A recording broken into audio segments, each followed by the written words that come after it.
Hello my friends, Amy Esther here, and today we are in my bedroom because I want to share with you guys how I sleep. You guys ask me all the time for sleep tips, and I have not been I feel like I'm not an expert on sleep because I've struggled with sleep a lot. I have several chronic illnesses. If you want to learn about them, if you're new here, there are links in the description below where you can learn about all the chronic illnesses I have. We're going to talk about some of those today, but I also have had insomnia and just really struggled with sleep. And so I felt like I wasn't really an expert to tell you, but I found some things recently that have really helped my sleep. And so I want to share those with you today. Again, I'm no expert. Talk to a doctor, talk to a therapist, talk to someone before you try anything crazy with your sleep. But these are just simple tips that have really helped me with my anxiety and my insomnia, and I feel like I have gotten to a much better place. So this is my new sleep system that I'm going to share with you today. I have done other things. If you watch old videos, you might see that I had this crazy different setup, and turns out it was not the best for me. So I now have a new setup, and I think this is finally the one that is going to help me the best.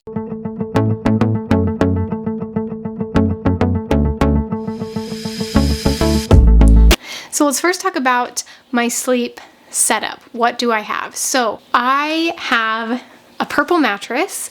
I don't know if you need a purple mattress or not. I think it's comfortable. Mattresses are different for everyone, so find a good mattress for you.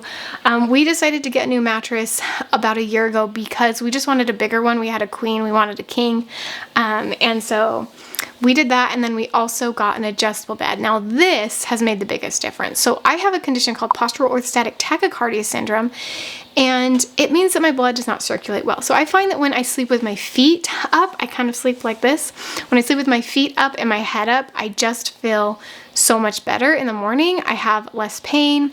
My blood is circulating much better the next day. And so I found that sleeping on an adjustable bed has been well worth the money to me. It has made such a big difference for me. I love it so much. I'll link down below the one that I have if you guys are interested. And another thing that I use and have used for a while, if you've watched any of my videos, this is something that I've kept for a long time. It's tried and true, works great, is my weighted blanket. I think everyone needs a weighted blanket, especially if you have anxiety or POTS, or like me, both, because it just helps. At least for me, it helps like with the weight for my POTS symptoms to help my blood circulate better, kind of like compression socks help me. But I don't like to wear compression socks to bed just because I like to give my legs a little bit of a break because I wear them all day during the day. And so I feel like having a weighted blanket helps that. It also helps with anxiety because of that weight. It feels like someone's hugging you, but without like the claustrophobicness of someone actually hugging you, which I don't really like. So not that I don't like hugs, but just when I'm sleeping, I like to just kind of be on my own. So I love having a weighted blanket to help with the anxiety as well. And then the newest thing that has helped me is my pillow. Let me show you this. It has made a huge difference. This is the most recent thing that I've added to my sleep collection, and it makes a huge difference. So this, I don't know the brand. It is called, I don't know how to say that. This Epabo, I don't know how to say it, but this is my new pillow. So it's kind of shaped weird, but it seriously works. And I have tried a lot of different pillows. I will tell you, I've tried so many. I've been going through a treatment recently called upper cervical chiropractor. Okay, I guess it's not called that. I go to an upper cervical chiropractor for upper cervical adjustments, I guess is how you would say it. But I found that the position I was sleeping in was not good for my neck. So I invested in this one. I actually tried a bunch. My brother-in-law had a million pillows that he had tried. He's had a lot of sleep problems as well. And so he just brought me all these pillows. I tried all of them, and this was the winner for sure for me. However, I'm not going to say this is a winner for you because pillows are so hard. That's why it's nice when someone else has a bunch of pillows for you to try. But until you actually sleep on a pillow, you just don't know if it's going to work for you. So I've spent a lot of money on pillows that just didn't end up working for me.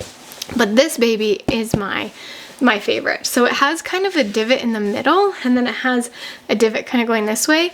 So my head goes here and my neck goes here. So my neck's raised a little bit and then my head goes down, and then now I sleep on my back. So I'll show you the position I sleep in, but I typically sleep on my back. And when I turn my head side to side, sleeping on my back, it was not good for my neck. And this kind of like keeps my head in place. So it sounds super uncomfortable, and maybe it is for you, but for me, I don't know why, but it's super comfortable. And I sleep so much better with this pillow that like kind of locks my head in. I love it, you guys. I will link it down below if you're interested, but again, it might not be the pillow for you. It definitely works for me. Okay, so let's talk about my routine as I get ready for bed. So the first thing that I do is I finish up my thinking. Now this sounds kind of weird, but what I started doing was I would lay in bed, and I would lay in bed for about 2 hours every single night thinking. Sometimes it was anxiety, and I knew that that wasn't normal, but I thought when I didn't feel anxious and I was just thinking about life, I was thinking about the next YouTube video I was going to make, I was thinking about my kids and what we were going to do tomorrow, and I was thinking about my plans for the week. And I would just think, and even if it wasn't an anxiety-filled thought, I would just sit and think, and I could not turn my brain off to go to sleep. And that's been my biggest problem with sleep, is I can't turn my brain off. And I thought that was normal. I literally thought it was normal to lay in bed for an hour or longer just thinking. And then I was talking to my husband, and he was saying how he falls asleep in 5 minutes. And I was like, that is not possible. I don't see how that's possible. How could anyone fall asleep in 5 minutes? Like, I get if you were super, super tired, you were up all night the night before, you have a new baby, like in those situations, yeah, I could see how you could fall asleep fast, or it's just a rare occasion. But he's like, no, every single night I fall asleep within 5 minutes. And I was like, that is just you. There's no way that's other people. So we asked all of our family members, and we did a little poll with our family, and everyone said under 15 minutes, but most of them were closer to the 5-minute mark. And it like blew my mind. Like, I seriously did not know that people were not laying in bed like I was. I've gone to bed early my whole life. Like, I've always been a 9 p.m. girl. I just, like, even in college, I'd go to bed early. And I could never understand why people would stay up so late. And it's because I literally thought it was normal to just sit in bed and think. And I thought that everyone took an hour to fall asleep. I didn't know you could just like fall asleep on command. So once I heard that, I made a change to my schedule, which is instead of going to bed at 9 and falling asleep at 11, I started just going to bed at 11 and falling asleep faster. I would be tired at 9. I would think that I would be sleepy, but really I would just lay in bed, and then it's almost like I was awake again, even though I was closing my eyes. And so I waited until I was so tired I could hardly keep my eyes open, and then I went to bed. And the reason for doing this, my puppy is drinking in the background. Okay. And the reason for doing this is to train my body and my brain not to associate my bed with thinking time or with anxiety. Sometimes, yes, that meant anxiety. I went through a really bad phase where I had a lot of night anxiety, and I associated my bed with anxiety. But even once I kind of got through that stage, I still would think all night long.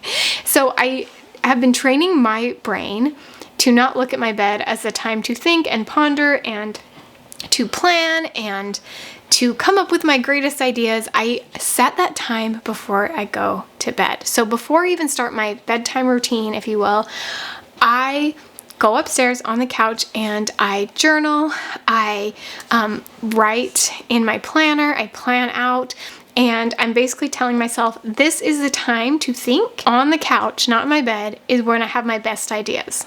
Because I used to have really good ideas in bed, and I just decided, you know what, I'm going to change that thinking. Now my best ideas are going to come here, and I just decided that was going to happen. And I still have a hard time not thinking in bed, but it's getting much, much better. And I think going to bed later so that I'm so tired that I almost can't think, if that makes sense. And some people that might be 2 a.m., might be whatever. My therapist recommended is like count about how many hours of sleep you're getting at night and then go to bed that amount of time before you're supposed to wake up. So for example, if you think you're getting 5 hours of sleep at night and you want to wake up at 6, go to bed at 2 a.m. so that you're getting the same amount of sleep, but you are sleeping the entire time you're in bed. Basically, there's a ratio between how much time you're in bed and how much you're sleeping. You want that ratio to be as small as possible so that the time you're in bed is very close to the time you're actually sleeping. And for me, that was not the case for basically my whole life, and I did not know it was not normal until like a few weeks ago. I know, it's just ridiculous. I don't know how I became 26 and didn't know that people could fall asleep in 5 minutes. It's just mind-blowing, but I'm learning. You live and learn, right? So first I do my thinking time, because that's, for me, that's what I struggle with. So I think, and then I go and I take a hot shower. When I take a hot shower, it makes me really exhausted, but it also relaxes me. So I try not to shower during the day. Those of you who have POTS, I recommend showering at night because it is exhausting. If you don't know about POTS, I have a video down below. You can learn kind of why. I mean, if you just learn what POTS is, your blood is pooling at your feet when you're standing. It causes heat intolerance. Heat and standing without compression socks or anything makes you really sick. So showers make me sick. I actually sit in the shower and I just enjoy the heat, and it kind of calms me down. It helps me kind of prepare for bed. And there's something my therapist told me about the heat in the shower and then getting out of the heat into the cold that relaxes your body. Don't really know why. Again, I'm not a therapist or a doctor, but he just told me that works, and I, from my experience, have found that that works as well. So the next thing that I do is I get in bed, I say prayers with my husband, and then I meditate. Now, I am terrible at meditating. In fact, I did kind of a challenge for myself. So for 30 days in January, I did a video about it. I'll link it down below. For 30 days in January, I meditated every day, and I found out that I'm really bad at meditating, and I think it's because I can't turn my brain off. It's so hard for me to stop thinking, even if it's not anxiety. Sometimes, like I said, it is anxiety, but even when it's not, I still have a hard time just turning my brain off, focusing on the moments. And so even though I'm terrible at meditating, I do it every night, because I know that the more I do it, it's just like the more you exercise, the stronger your muscles get. The more I meditate, the stronger my brain will get at meditating. And then I try to sleep. But here's the key. I try by not trying. I have found that when I tell myself, like, oh my gosh, I need to go fall asleep right now. I need to go to sleep. I need to go to sleep. I can't fall asleep. And then I stress about not sleeping, and I feel anxious about being anxious, and it's a whole vicious cycle, and I end up I stay awake way too long. And I notice a lot of times I will start to feel anxious. So I get a lot of night anxiety. So maybe I'll have anxiety like, oh, are the doors locked? Oh, are the kids okay? Or like just like weird anxiety things that I have at night.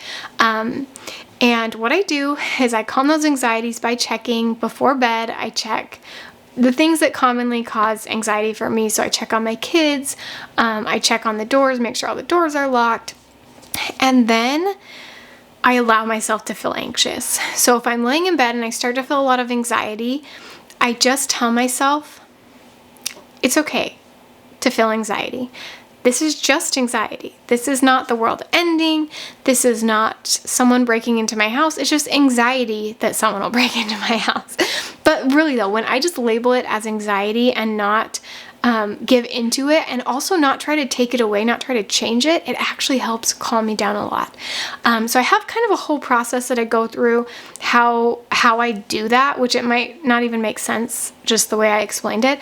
So you guys want to know how I deal with anxiety, I will do a whole different video on that. I do have a video about like kind of practical things, like, I don't know, just like practical things that I do to manage anxiety. But really this method of accepting and allowing anxiety is really what helps me sleep and helps my anxiety actually lessen, which is kind of crazy. So if you want more information on that, let me know in the comments below and I'd be happy to do that. Okay, a few other tips for you that have helped me is that I do set a somewhat of a schedule, but I don't stress about it. I feel like that's one thing that people always say is like, go to bed at the exact same time, wake up at the same time. I try to listen to my body. I sleep until I wake up. I don't set an alarm. I sleep until I'm well rested, because I have tried setting an alarm and waking up at the same time every day, going to bed at the same time every day, and it just never has worked for me. Like, I've literally done that my whole life, and it's never worked. I've always taken forever to fall asleep. So now I just listen to my body. When I start to feel tired, and I've changed how I feel that, because I used to think just any kind of tired, oh, I should go to bed. But I've started, as I've gone to bed later, notice the difference between sleepy tired and just like tired that I think I'm sleepy, but I'm really not sleepy enough to fall asleep. Does that make sense? So by staying up later, I've kind of been able to find that balance. And so I listen to my body. And when my body tells me, hey, we're ready to sleep, not we're tired, but hey, we're ready to sleep, that's when I do my little routine and I go to bed. And it helps so much better for me. In my case, maybe this, like the wake up at the same time, sleep at the same time works for you, but for me, it really doesn't. Now, I do have 2 little kids right now, and so there are times where they wake me up at night that I cannot control, but typically I just let myself sleep in until my body wakes me up, which is usually 6:30 to 7. And I used to always wake myself up even earlier, like 5 to 6, because I thought, oh, if I wake up earlier, then I'll be more tired for bedtime and fall asleep faster. And it didn't work for me. I actually like sleeping in a little bit better. And maybe just sleeping in to you isn't 7, but to me, sleeping in is 7. I usually would wake up earlier. But it seems to help if I just listen to my body instead of trying to stress of like, have to be in bed by 10 p.m. exactly. It's like, no, it's about that time that I start getting ready for bed. But sometimes I start getting ready for bed around 10:30. Sometimes it's more like 11. And I just listen to my body. So it sounds like, speaking of sleep, my kiddos are waking up. So I'm gonna end this video there. If you have any other questions for me about sleep, let me know in the comments below. And yes, I know you guys have been asking me for an insomnia specific video all about insomnia and tips specifically for insomnia. And I promise that is coming. My husband has battled insomnia and has overcome that. I am still working on it, but I'm getting much better. And so I promise that video is coming. So leave me any questions you have below about insomnia. I'm happy to answer those. But hopefully this video just gave you a little bit of information about how I sleep and kind of my method. And I hope that something in this video helped you, and I'll see you next time.